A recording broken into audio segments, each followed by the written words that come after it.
Welcome back to the morning show here on Arise News. The federal government of Nigeria recently reviewed the national security strategy to find lasting solutions to terrorism, kidnapping, banditry, militancy, herders-farmers clashes, and other security threats facing Nigeria. Speaking at a one-day stakeholder workshop on Sensitization Session of the National Security Strategy 2019, National Security Advisor, Major General Babagana Monguno, retired, said the document highlights the geostrategic environment that encompasses internal threats and the corresponding strategies to tackle them. Joining us now to review the effort by the federal government to come up with a new security strategy and also look at security measures that need to be put in place to forestall terrorist attacks in the Northeast, as well as kidnapping and other criminal activities in other parts of the country, is Captain Umar Aliyu Babangida, retired. Captain, good morning. Good morning, Captain. Good to have you again on the morning show. Thank you for joining us. Thank you. Well, let me take you back to the last time you were on this program. I think at the time we talked about, at that time it was security architecture, That right? was it. Your favorite word, our favorite Then word. it's about national security strategy. And you had expressed a lot of concern about how government was going about ensuring the security of lives and property. Now, there is now, before President Buhari, a national security strategy, which is supposed to be reviewed, we're told, every 5 years. He's supposed to approve that national security strategy. Two elements in that proposed national security strategy have been put before the public. The first is about the border, which the NSA said, look, it's part of the things they are looking at, and that the decision to shut down the borders was part of this proposed security strategy going forward. The second thing we have heard from the NSA also is about the proliferation of small arms and weapons. Light weapons. Yes, and Nigeria, being responsible for about 1 million out of 10 million, small arms and light weapons across Africa. What are your thoughts on this? We had said on this program, Leila, that maybe that document should be made public before the president approves it, so that we are also stakeholders, so that we can also have our own input. But at least we have two items that they have put piecemeal before the public. But what are your thoughts in terms of national security strategy? Well, first and foremost, let me seize this opportunity to wish the president a happy birthday. Yes, he's your commander-in-chief. So. Yes, happy birthday. So you must express loyalty to him. It's a long time. And coming to the points you raised, you see, we have a national security strategy statement, as it were, in the document. Wonderfully written, I've read it. You've read the document? I've read the document. Wonderfully written, well articulated. But then, as usual, my concern is not the writing or the articulation, it's the result. So until we are able to bring or make manifest what the national security strategy document wants to drive, what we have is a national security strategy essay. Okay? I want a situation, and trust me, on my database, our nation is notorious when it comes to sustainability, when it comes to what we call system design, and when it comes to project execution. We tend to have this challenge with thinking in the grain. That strategy is well written, but on ground is where the problem is going to start, because, excuse me, a lot of agencies, a lot of departments, particularly within the intelligence and security community, even ministries, will have to be co-opted. They must buy into what we want to do as NSA. Now, whether we have the panache, the savvy, and the shrewdness to pull it all together and give that national security strategy essay manifestation is where the real challenge lies. Talking about borders, Nigeria has this very unique gift from Mother Nature of having land and sea border. You know, if you look at our land borders, they span over 2,000 kilometers. Our sea borders, no less, over 2,000 kilometers. So when you're talking about the sea borders, you're looking at continental shelves. Our continental shelf, I don't have the figure yet, but we have quite a chunk of continental shelf, land from our shores that we can claim as ours. 100 meters isobath. It's more than 200 meters. Okay. I don't know, I can't verify, it's more than 200 meters. And then land borders too. We have quite a stretch of land borders neighboring with contiguous neighboring countries. But you see, these borders, whatever we say at the moment, are not optimally secure. Optimally secure in the sense that our borders are porous. I was reading sometime last week about giving people visa on arrival. Yes. You don't need a visa on arrival. You need your 2 legs. If you want to come into this country or exit, Walk through my border. just walk across. Just walk across. So basically, those 2 border variants also are key. I don't think at this point in our national history, I will be unfair to this nation if I say we do not own our borders. We haven't taken ownership of our borders.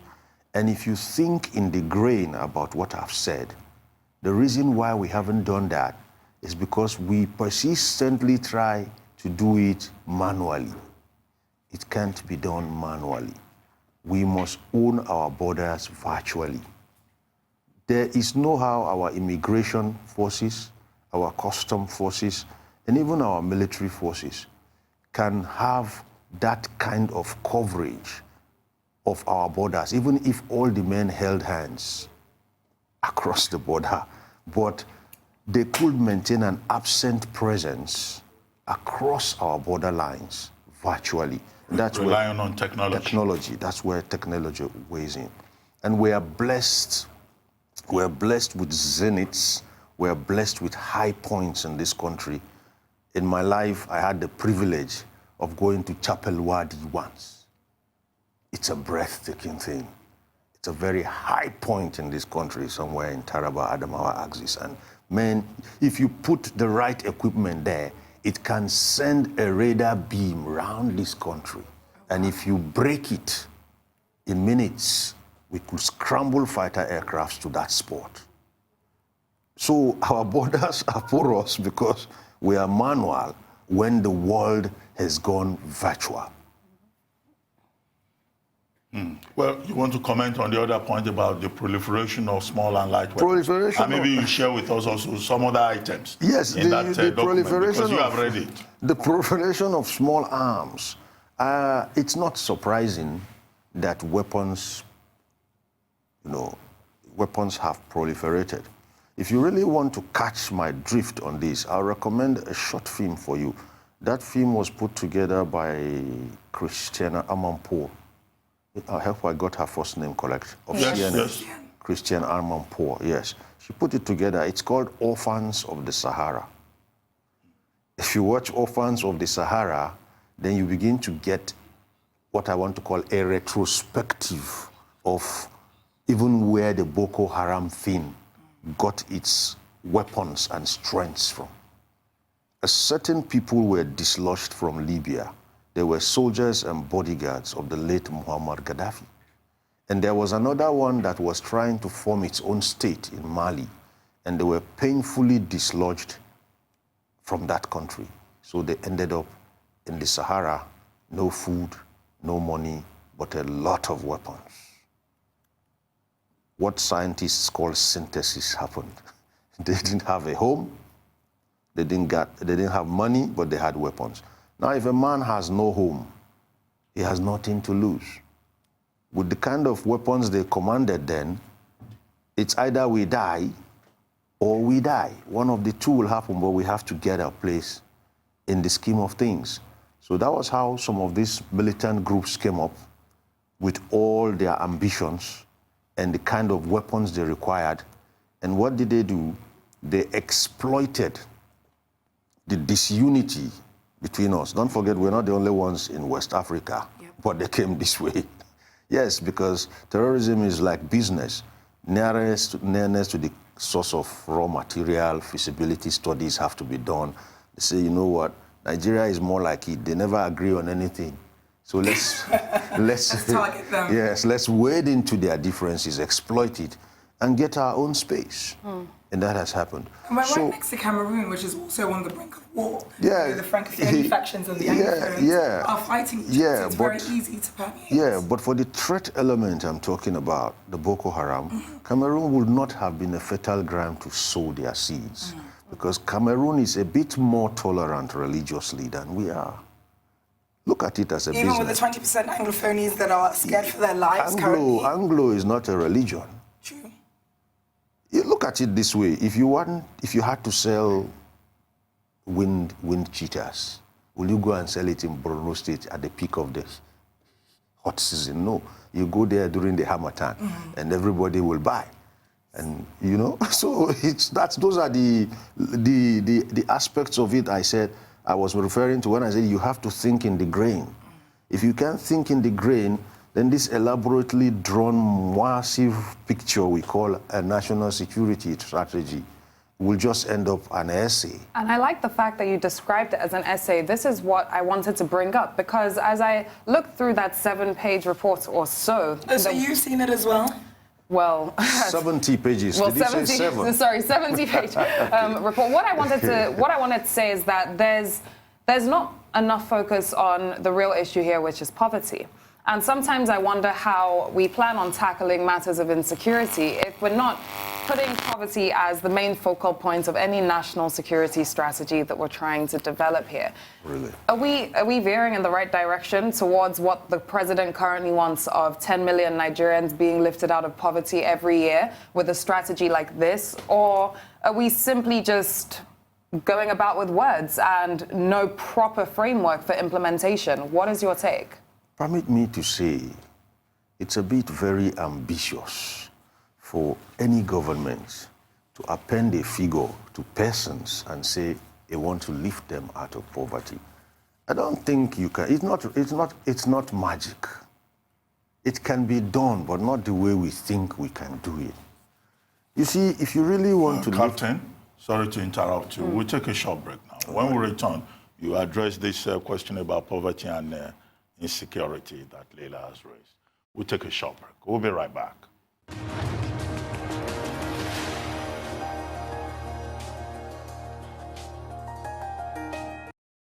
Welcome back to the morning show here on Arise News. Captain Umar Aliyu Babangida, retired, is still with us in the studio looking into the government's new national security strategy and a number of issues. Before we went on a break, I had posed a question to you with regards to poverty being our main issue here when we're looking at insecurity, and that not necessarily being the main focal point when we come to applying a strategy to security issues across the country. What is your take on that, sir? I don't really subscribe to this poverty of a thing. It's overflogged.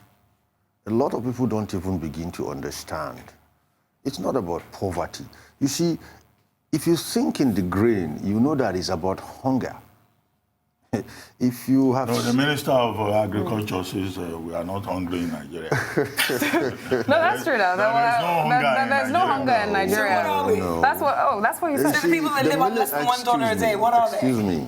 The Minister of Agriculture is not competent to make that statement. I'm sorry. You see, generally, leadership in our country don't connect with followership. The day I see the Minister of Agriculture take some 5 days leave and go stay with the ordinariest family for 24 hours, then he's competent to say so. For now, no, he cannot say that. Okay, you are talking about hunger.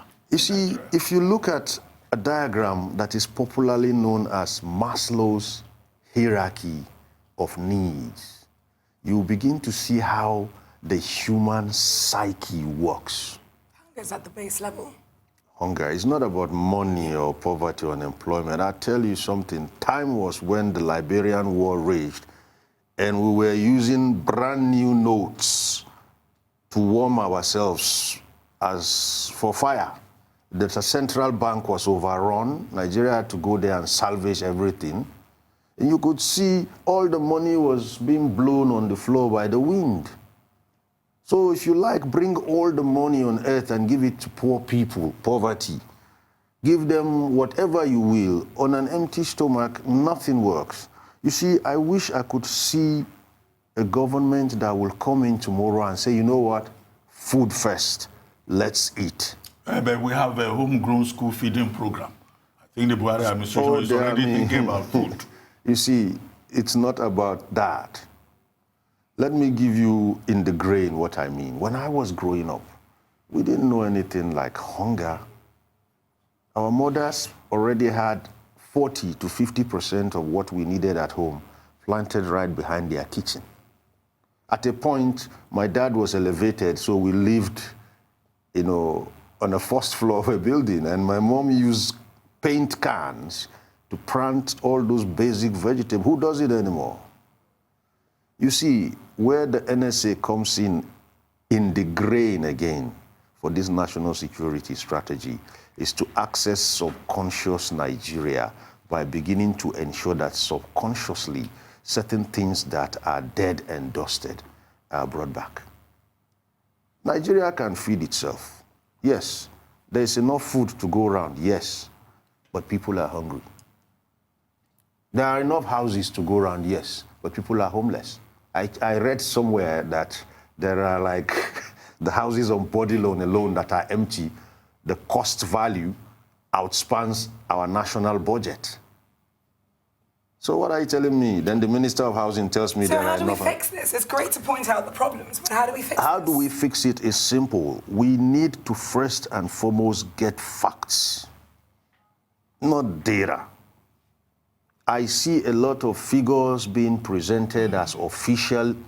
Then you come down on the streets, what you see does not match what is official. How does this match? How does this, correlate with the national security strategy? National security, post-Cold War years, ever since the Cold War ended, national security has gone almost 360 degrees round. It's no longer about foreign enemies and foreign attacks. There are certain things in here that if they are not handled will threaten your national security. We all agree that a hungry man is an angry man, don't we? Absolutely. We also all agree that health is wealth. Yes. So if you have a nation that has no health sector, you are looking at a poor nation. We also agree that education is power. So where lies the power? If all the children are out there and the schools are full of cankerworms, a lot of things. So this is thinking in the grain, okay? Military security, police forces and what have you are at the end of that value chain I'm talking about, at the very bottom of the value chain. Military force, armed force is a last resort anyway, in any case. There are other soft forces that would threaten the state. Education, hunger, health, religious tolerance. All these things are not, they are not things that shoot bullets and, carry bombs. Soft powers. They are soft, beautiful. They are soft powers. And those are the aspects of our national security that, if not properly handled in the grain, will cause us to implode, not explode, implode. You mentioned homegrown security threats, and I want to touch on that with the Islamist, I believe it's called the Islamist movement of Nigeria, led by Ibrahim Zakzaki. Now, there was a lot of uncertainty that took place recently in Abuja. How does the NSA, how are they going to tackle that? You see, our religious, how do I even call it now? Our religious posture in this country is docile. It's madness. It's madness. Anybody, you have 2 legs, 2 hands, and your head sits on your shoulders, you can start a religious movement. Well, Captain, before we go, you said the National Security Strategy document is a very beautiful essay. Very beautifully put together. It needs to be properly manifestation, implemented. Execution. Now, and you said there are other things that we need to worry about: education, health, agriculture, what you call the soft forces. Absolutely. Now, where do you think the challenge is, really? Yeah, a beautiful document may have been put together. What do you think is the main problem? Is it political will? Is it lack of adequate funding? Is it, you know, the unwillingness, really, of government to really do what needs to be done? What do you read? What do you see?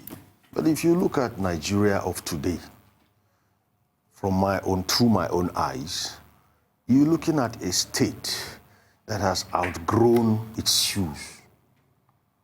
That is even good news. We've come a long way.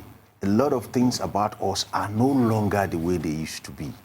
The rate at which we're proliferating idea-wise, population-wise, even the demographics-wise, by far outspans the speed with which our leadership thinks. That's where the clash and the separation is. You're saying that we have an incompetent leadership. We don't have an incompetent leadership. We have what I want to call a conservative leadership. And it's recycled, so it's outdated methods. Our leadership, that's ideological. We're talking about capacity. Yes, our and that leadership. relates to incompetence. You could put it that way. Our leadership is closer, okay, is closer to stereotypical and old school than the lead. But let me ask It's you... like a dog, the people, pulling the leash, rather than the leash pulling the dog. Leila, you have a question? But take it into context with this national security strategy, for example. Like, if we're even looking at specialized task forces that are put forward to protect the people on land, let's take the SSS as an example. One would argue that the SSS is not actually covering internal national security threats, but the SSS is used as a political tool to fight on behalf of people who want them to fight on behalf on. Like Katura mentioned the case of, well, when she mentioned, it reminded me of the case of Ibrahim El-Zakzaki, more recently, Umar Aliyu Rtd. And then we're looking at the fact that, what do we say about national security then, if we have forces that are often alleged to be used as political tools? That's bringing it my way from your own side. Let me put it to you this way, as you said. If I had to aggregate or appraise or even assess a politician, I'm not going to look at the length of his convoy or the quality of sandals he's wearing. I'm going to look at the conduct of his downlines. You see, you don't do what you don't know. You can give what you don't have. So if you want to aggregate leadership, whether political or is it civil service now, just look at the quality of service delivery you're getting. That sums up what's in the head and minds of the leadership. Let's talk about Showore. I looked at the scenario and it was quite comic. You see, a lot of yes and no's, a lot of denials, a lot of acceptances is going on.